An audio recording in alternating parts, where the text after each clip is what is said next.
Stephanie with Minimalist Mom Life. Welcome back to my channel. Recently on my Instagram, I told y'all that I had received a lot of the same questions over and over again about minimalism. So I was going to do a frequently asked questions video. And I got more questions from that. But one thing that I realized on that was that one of the questions that I'm always getting asked really needed to be its own video. And it's a two-part question of why did I decide to become a minimalist? Or was I always a minimalist? Like kind of what has been my journey into minimalism. So I am doing this video separate so that you won't have to listen to me for 35 minutes straight.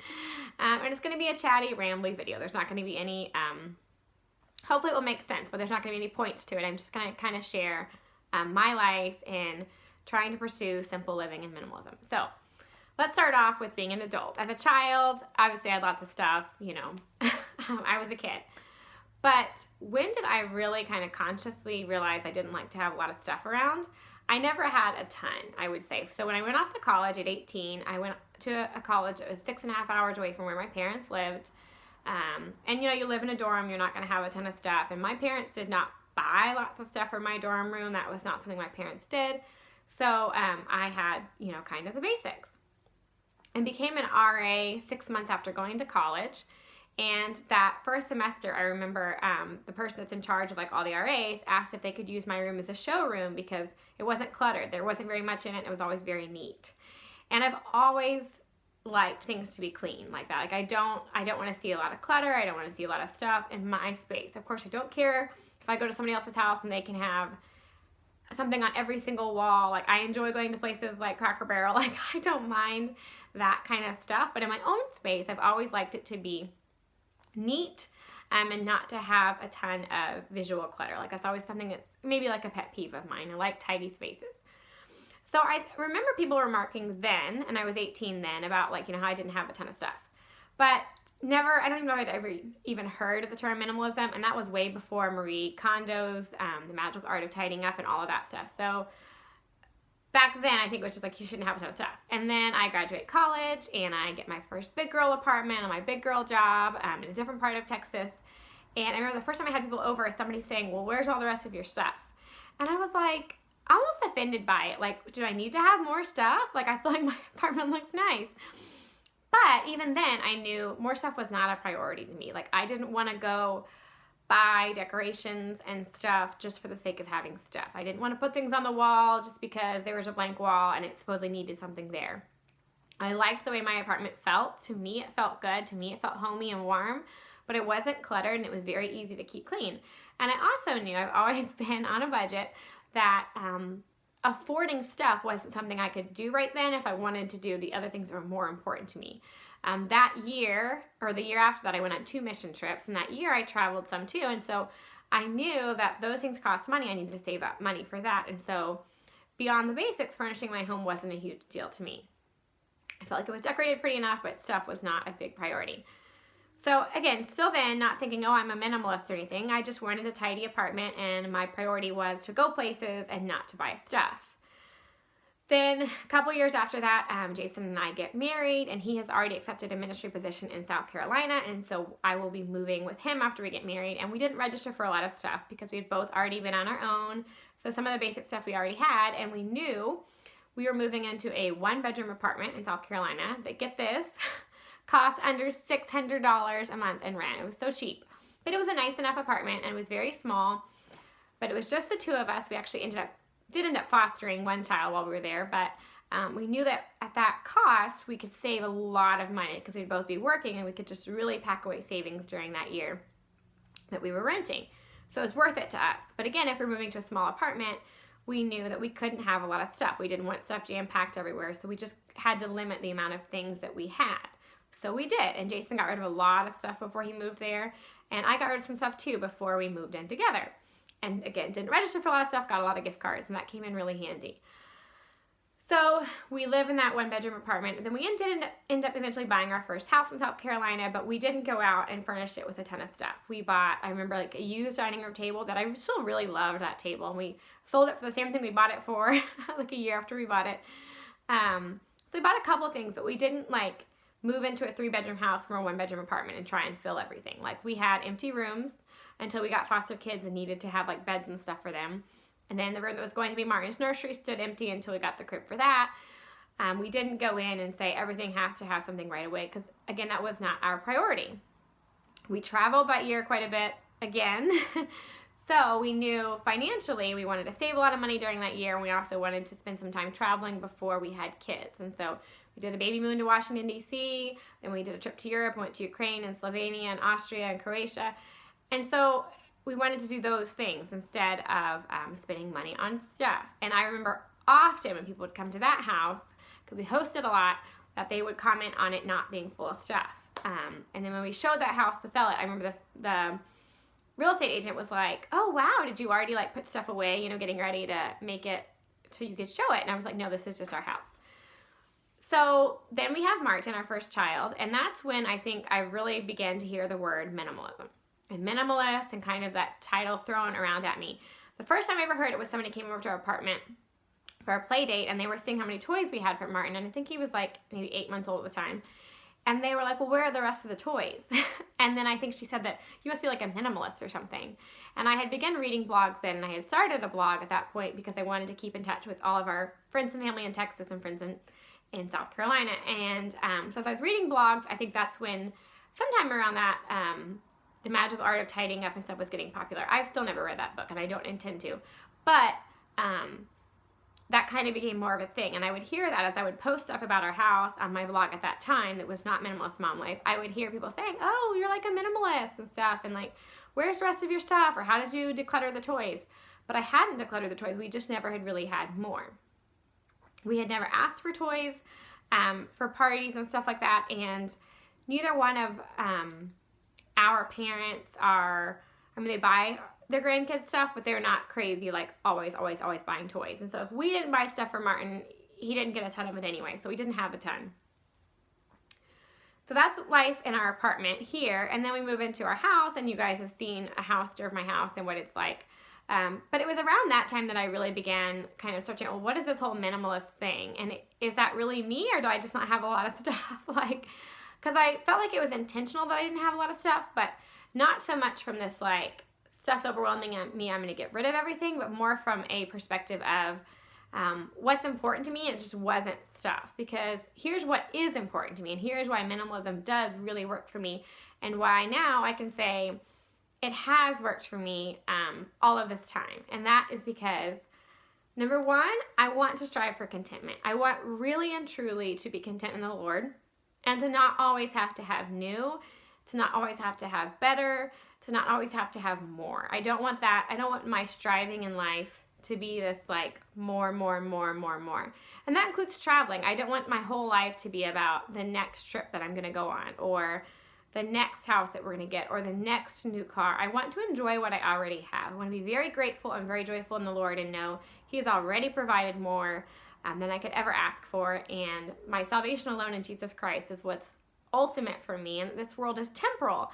And if this world is temporary for me, it's not my ultimate home, then nothing in this world should be my focus, right? Because this is all temporary. This is not my eternity. My eternity is with Lord Jesus.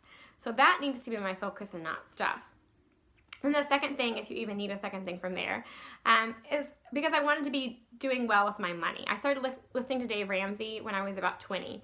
And I thought everything that he teaches, right, no matter what baby step you're on, is about priorities. And so if stuff is not going to be my priority, because I want to travel, or because I want to always be debt-free, because I don't ever want to have that burden of debt put on me or put on anybody I love due to things. I don't want my stuff to own me, right? Like, I want to be able to purchase nice things and have nice things, but only in the manner that I can do so with paying cash and actually own it, and it not be a burden to me, but it be a blessing to me, and in the way that I can then bless other people, because I'm not so burdened down by credit card debt and the things that I own and new clothes that I'm not able to give when somebody else is in need. So I really came at minimalism because I wanted to be content, and I wanted to be able to save money and not always be spending and going after the next thing, and not always be replacing and adding and hoarding and more, because that would be really hard to do while living on a budget.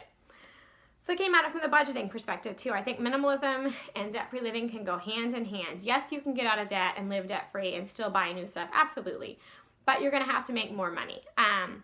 Jason and I have calculated before, like, what it would take to really just sustain our family where we're at. And it's amazing how little it can be when you don't have debt and when you don't have this burden of feeling like you always have to get new stuff. It's amazing how little fun money you can get every month and really be happy with it if you're content and if you're not constantly feeling like you have to get more and that your kids have to have the best or that you have to have the best or the newest or the latest model of everything. So I came at it from, one, the perspective of being content in Christ, two, the perspective of always wanting to live debt-free and not being controlled by stuff and envy and keeping up with the Joneses. And then the third thing is time.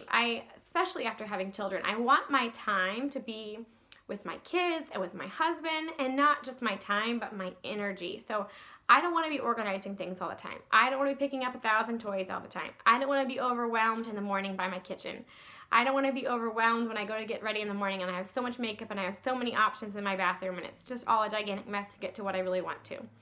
I don't want to be overwhelmed and take a ton of time deciding what to wear in the morning. I want to have pieces that I enjoy wearing and I want to put them on, and that's as much as I need to think about it. And it doesn't need to be this big, gigantic thing of what am I going to wear every day and what do I not like and what do I look good in right now, what do I not. I want to just have a few things that I enjoy and I wear those over and over, which is why you've probably seen this in so many videos. So I wanted that. I wanted that time. And there's so much mental energy that can get wasted, I will say, with visual clutter, because you just can only take in so much while still being able to concentrate and focus in your head. And I realized the less I had with having kids, the more I could focus on them. And my husband and I have had 4 kids that are our forever children in the 5 years that we've been married. We had 4 of them before the oldest was even 4. So we had 4 under 4, and he's still only 4. And throw in the mix there in that 5 years, we've also had 5 other foster children that we have loved on at different times. So we have had to have our focus be on people, and I could not have all this stuff to maintain and all this stuff to keep up with and keep organized. And because I'm a very tidy person and I want things to be clean, I also couldn't just let it be big piles of messes. I would go insane. So if I wanted a clean home while having children, I was going to have less and continue to have less and continue to purge as things came in. Something else needed to go out. We need to be very intentional with our gift giving, and we need to be intentional with just our spending in general, because every time you add a person to your family, you don't necessarily get a pay raise, So you have to be very intentional. And so the idea that I wanted my time to be spent on them and with my husband, and my focus to be on people, not on stuff, really started to drive my kind of love for minimalism. And that's when I really started wanting to share it, because I want to encourage other people to be content. And I feel like online especially, we're always seeing hauls of beautiful clothes, and we're always seeing people that are redoing everything in their house, and everything is nice and new. And I said before, you don't know their situation. They could be deeply in debt to be that way, or they could be very wealthy, and that is great for them, right? But it's not always reality, and I wanted to share the reality of somebody on the side of middle class, but happy, and things can be lovely without being brand new, and that you don't need more and better and best. You can wear the same things all the time, and you can be content and you can be happy. And I wanted to encourage people to get out from underneath the overwhelm of keeping up with the Joneses and all those things they're seeing online or seeing in their mommy groups, but also get out from underneath the overwhelm of your stuff. Like, your house should not be a burden to you. Your house should be a blessing to you and a blessing to those that are in your home. So as long as it's a burden, keep purging till it's not. That's my advice. But really, let it be a blessing to you. And I wanted to encourage that. That's when the minimalism title kind of came along for the content that I was sharing. I think I actually just changed my name to Minimalist Mom Life maybe on my blog about a year ago. I'm not actually sure exactly when that was. Maybe it's not quite been a year yet. I haven't had my YouTube channel for a year yet. I think it's been maybe 9 months that I've had this channel. But I wanted to just, encourage people on that. And so I was like, I need a title that goes with kind of what I'm talking about often. And so that's where Minimalist Mom Life came in. But that has kind of been my journey to minimalism. It's not been some drastic overnight, I have a bunch of stuff and then I clear it all out and oh my gosh, it's freeing and amazing. It's just kind of been an ongoing thing. I will tell you though, the more I think you pursue simple living, the more you will feel that you like it, and you kind of pursue it more. So I probably each year have a little bit less of some things than I did the year before, as I realize we need less and less and less. And we also spend less because I don't want to constantly be purging. I'm going to be very careful with what I bring in and very conscious of our budget. But that has been my journey. I don't know, I feel like it's not dramatic, and some people may be disappointed that there was no, amazing turning pinnacle point in my life where I was like, oh my gosh, I'm done with stuff, I'm overwhelmed. It's been ongoing. I will say having children has been the most where I've seen it was very necessary not to have a lot of stuff, or I would absolutely lose my mind having 4 kids. I'm busy enough with them in the space that they take up in my head and in my heart and literally in my home, that I could not handle any more stuff. We just moved. If you're new to my channel, we just moved. It'll be 2 weeks tomorrow that we moved to our home.